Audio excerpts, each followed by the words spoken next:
Blonder Tongue Audio Baton by Swirlies is one of the most eclectic and unpredictable albums to come out of the early 90s indie rock scene. Though typically associated with the first wave of shoegaze music, the sporadic sound bites, irregular tunings, and lo-fi sensibilities boldly separates this album from, say, My Bloody Valentine or Slowdive.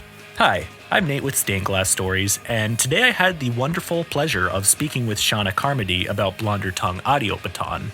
I have here Seana Carmody with me, singer, guitarist, artist, co-founder of Swirlies, and also founder of Syrup USA. And you've released 2 solo albums as well, if I'm not mistaken. I have, yes. One was on the Boston label called Kimchi, and the other is a self-release that's on Bandcamp. Cool, okay. Well, thank you so much for being here. I really appreciate it. Thanks for having me.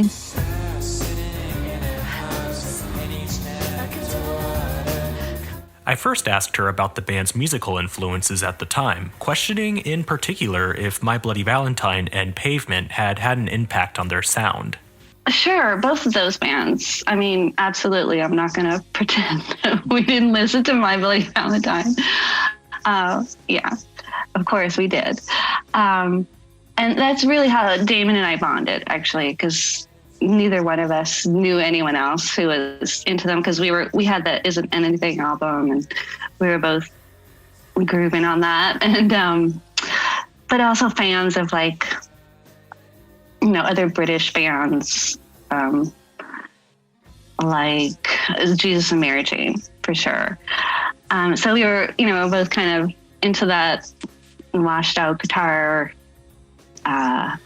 with pop sensibilities kind of thing. And of course, Sonic Youth, we like the Smiths. So definitely a mix of kind of edgy, hard, and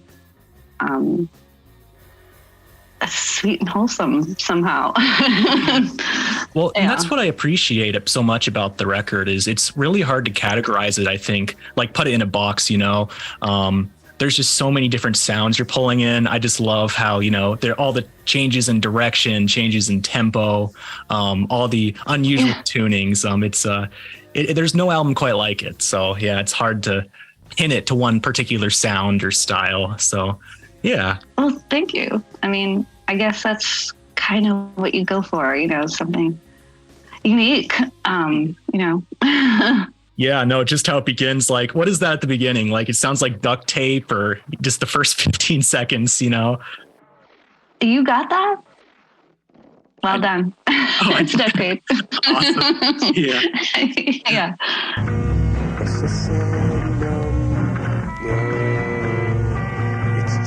Seana later told me that Dinosaur Jr., Sebadoh, and Pixies were influences as well. Pixies in particular greatly contributed to Swirlies' sound, with both groups' origins being in the Boston area. After discussing musical influences, I asked Seana about the typical songwriting process for a Swirlies song, highlighting the innovative guitar tunings and frequent changes in tempo. Initially, Damon had a bunch of songs that he wrote, when he was 16. Or something, maybe a little older than that, but and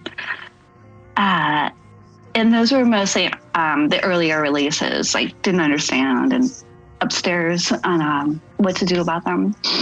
The first EP. So I guess after that,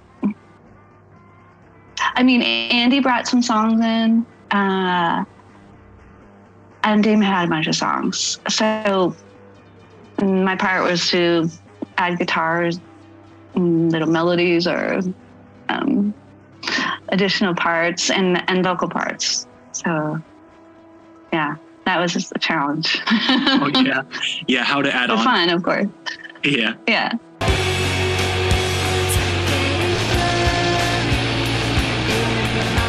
Swirlies had been performing the songs from Blonder Tongue Audio Baton live for 2 years before recording them in studio. Upon booking time at Q Division Studios in Cambridge, Massachusetts, the group suddenly had access to a broad collection of vintage equipment. I asked Seana how it felt not only to get to record these songs, but also getting to employ vintage instruments in the process. Yeah, that was pretty exciting because we had also discovered some of the Beach Boys stuff that was like not very well known at that point, like Smiley Smile and, you know, Pet Sounds. Like, I didn't really know about Pet Sounds, even though I kind of grew up with Beach Boys too. At the same time, you know, you hear the songs on the radio.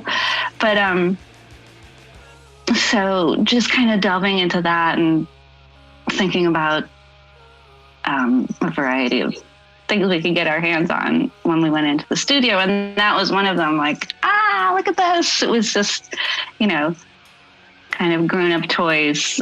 Yeah. Especially the Mellotron. And then we used the Moog. I'm probably not saying Moog right. I don't know if it's Moog or Moog. But No, I don't know either. It's totally fine. I don't know if you're a gearhead or not. No, not really. My brother is, but me not so much. Yeah, I'm more just an enthusiast, just like listening. But yeah, I just have to say, by the way, Pancake in particular, one of my favorite songs, not just of Swirlies, but probably of all time. You know, I just love how noisy, disorienting it is. You know, so yeah, I just wanted to tell you that in person, that I think I really love that song. So thank you. Yeah, I'm just geeking out over here. We had a ball with that. Yeah.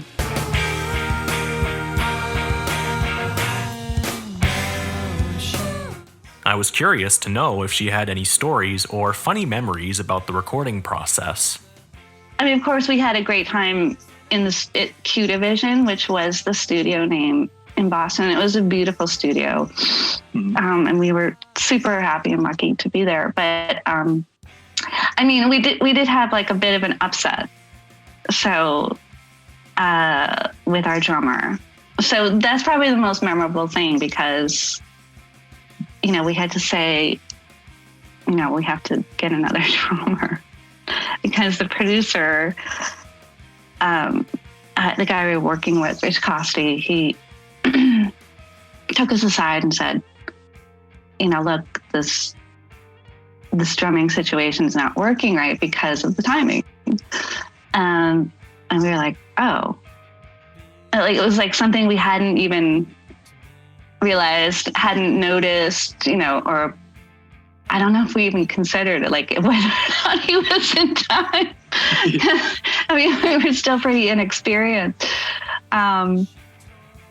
So he's like, I don't know if you guys have just been trying to keep up with him or like you guys are keeping time and he's keeping up with you or, you know, we just kind of got used to it. And so that was, you know, a bit of a problem. Yeah. And he certainly, you know, when we had to talk to him and say, you know, we can use these tracks on this song. This is all good. You know, so a couple of the songs, and I'm sorry, I don't remember which one. I know he's on Park the Car by the side of the road. But yeah, so we had fill-in drummers too. Oh, really? So did you have like a studio drummer or just did you find somebody different or? Were just really experienced and great. And it was kind of eye-opening to play with them. Like, yeah. Oh, yeah. Right. Okay. And I mean, you know, Ben is a really successful guy. Like he went to MIT and like really talented and in lots of ways, but it was I think he was distracted and wasn't always dedicated to playing the drums. So yeah, I mean, we love Ben and we loved being in a band with him, but then once we realized that, it was like we couldn't go back. So that was a big deal, like thing that happened during recording. Yeah.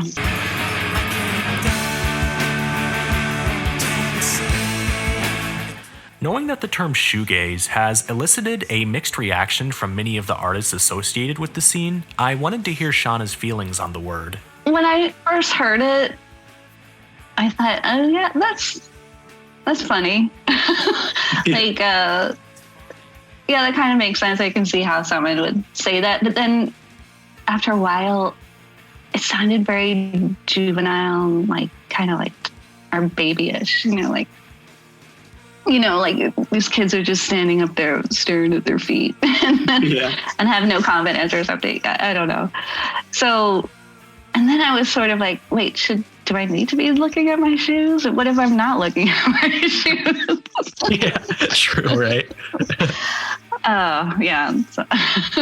Yeah, because it seems like when the term was first used, it was kind of a pejorative, but I think over time it's been looked at in a more positive light, if I'm not mistaken. So I was just kind of interested to hear if you had a specific opinion on it. So you went on tour. I agree that it was a pejorative for sure. And, as I said, I just made it sound kind of goofy and like self-conscious, but yeah, I mean, I agree with you that now it's just, that's what it is. Descriptive word for a genre of music. Our tour across the country, it was like, no one knew what we were doing, and they didn't even know what shoegaze was. Like, it's pretty British, or was very like a British thing to say, yeah.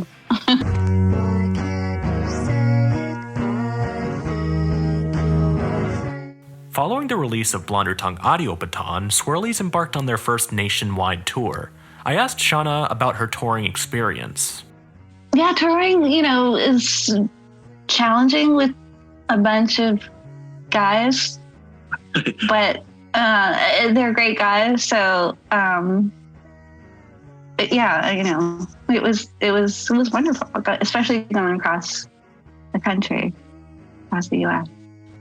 Yeah. It was very long. Right. Yeah, I know. I think something similar kind of happened with Drop 19s, where after the tour there was, oh gosh, I'm blanking on her name, but I know she left right after their first tour. Paula. Oh, yeah. Paula Kelly? Yeah, that's right. Yeah.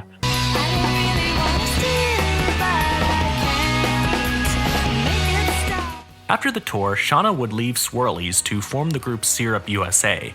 I asked why she left the band. The labeling was a bit of a thing because you want to keep growing as an artist and you don't want to get stuck. But also, I guess because we had a new drummer, it was like the magic was kind of disappearing too.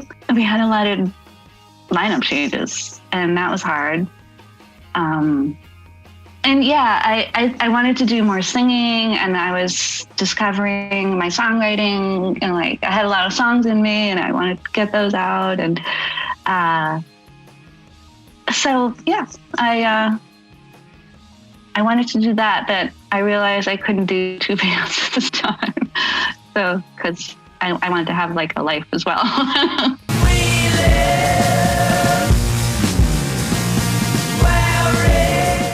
We moved on to fan questions after discussing her time with the band, with the first being, who are you listening to nowadays? I got really into Segall. I don't know if you're familiar with Segall and his many, many albums. He's very prolific. He's a Los Angeles guy, and more in the psych and garage kind of vein. Like the 2010s, around that time, I got really into him. Like, that's as far as new music goes. It's new for me. He's like someone I really connected with musically. Yeah. Okay, cool. I'll check it out. Not that I met him, but yeah, good stuff. That's awesome. Segall. Okay. Hey, I'll check him out. Yeah. Yeah. Not like Seagull. It's like Segall. Oh, Segall. Okay. Yeah. Yeah.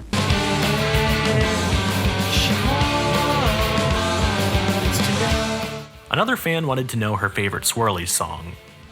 I love Park the Car, because that was really like going back to your earlier question, like in terms of like writing the stuff. And it was mostly arranged by Damon, but then we would like take turns writing lyrics and vocals, and that was a real like back and forth conversation, just like it sounds. And like he wrote his part, I wrote my part. And, so I always loved doing that. it's like having a conversation in the song, and yeah, it's fun.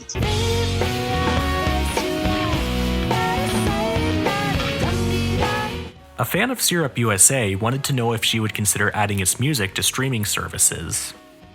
I thought it was. Oh. Yeah, I don't know. I'd have to check that out. I don't know if they meant like Spotify or what, but... Okay. Well, that's good to know that it might not be out there, so okay. Yeah. I'll get on that.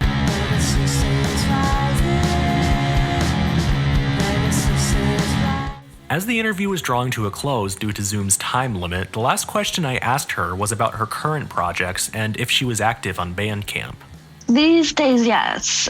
I formed a band during COVID, and we were called Nightspell.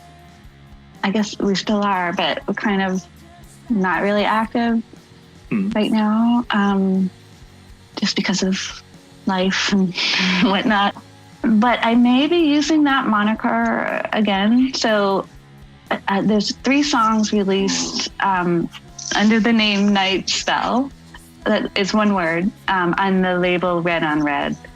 So that's another recording project that I've had recently. So I'm thinking about doing some new recording again soon. Awesome. That's exciting to hear. I want to thank Seana for agreeing to come on and talk about her time with Swirlies. She was incredibly kind to take the time to do this, and I greatly appreciate it. Be sure to check out her latest project, Nightspell, on Bandcamp. I've provided the link to the page in the description box below. I'd also like to shout out our patrons, Ray Botke, Adrian, Daniel Carvalho, EPU76, and Josh Sharo. Thank you so much for supporting this channel. You have my sincere gratitude, and I promise I'll do my best to put out the highest quality content possible. Please consider liking, subscribing, commenting, or contributing to us on Patreon to support this channel. Stay dreamy, everyone.